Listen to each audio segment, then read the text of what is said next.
Item ಯಾವುದೇ ಇರಲಿ try ಮಾಡಿ ಆಚಿ ಚಿಕನ್ ಮಸಾಲಾ. ಆಚಿ ಚಿಕನ್ ಮಸಾಲಾ.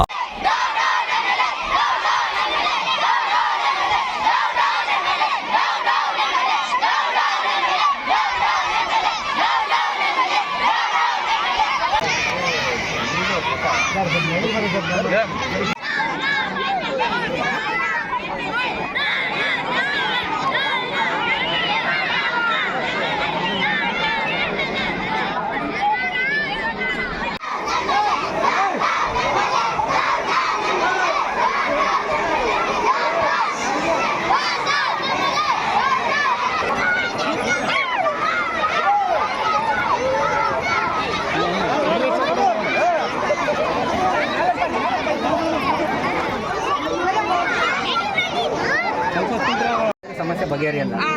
ನೀವು ಮಾಡ್ತಾ ಇರ್ತೀರಿ, ಮತ್ತೆ ಅಲ್ಲಿ ಗೌರ್ಮೆಂಟ್ ಕಡೆಯಿಂದ ಆಗೋದಾಗುತ್ತೆ. ಒಂದು ನಿಮಿಷ ದಯಮಾಡಿ ಕೇಳಿ. ಬರಲ್ಲ ಸರ್ ಗೌರ್ಮೆಂಟ್. ಒಂದು ನಿಮಿಷ ನೋಡ್ತಾರ ನಮ್ಮನ್ನ.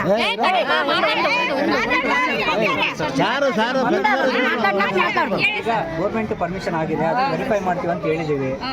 ಈಗ ಗೌರ್ಮೆಂಟ್ ಸ್ಕೂಲೇ ಇದು, ನಾವೇನು ಪ್ರೈವೇಟ್ ಸ್ಕೂಲ್ಗೆ ಅದಕ್ಕೂ ಕೊಡ್ತಾ ಇಲ್ಲ. ಗೌರ್ಮೆಂಟ್ ಸ್ಕೂಲ್ಗೆ ವ್ಯವಸ್ಥೆ ಎಲ್ಲ ಮಾಡ್ತಾ ಇದ್ದಾರೆ. ನಿಮ್ಗೆ ಏನು ವ್ಯವಸ್ಥೆ ಇಲ್ಲ ಅಂತಿದ್ರೆ ಅದನ್ನ ಪರಿಶೀಲನೆ ಮಾಡ್ತೀವಿ ನಾವು. ಅದಕ್ಕೂ ವ್ಯವಸ್ಥೆ ಮಾಡ್ಕೊಡ್ತೇವೆ, ಕೇಳಿ, ದಯವಿಟ್ಟು ಕೇಳಿ. ಅದಕ್ಕೂ ವ್ಯವಸ್ಥೆ ಮಾಡೋಕ್ಕೆ ನಾನು ಯಾರ್ಯಾರು ಮಾತಾಡಬೇಕು ಅದನ್ನೆಲ್ಲ ಮಾತಾಡ್ತೀನಿ. ಇಲ್ಲಿ ಓದೋ ಮಕ್ಕಳಿಗೆ ತೊಂದರೆ ಆಗಬಾರ್ದು. ಈ ಥರ ಬಂದು ಇಲ್ಲಿ ಈ ಥರ ಗಲಾಟೆ ಮಾಡಿದ್ರೆ ಓದೋ ಮಕ್ಕಳ ಮೇಲೆ ಕೆಟ್ಟ ಪರಿಣಾಮ ಬೀರುತ್ತೆ. ಇದನ್ನೇ ಅರ್ಥ ಮಾಡ್ಕೋಬೇಕು.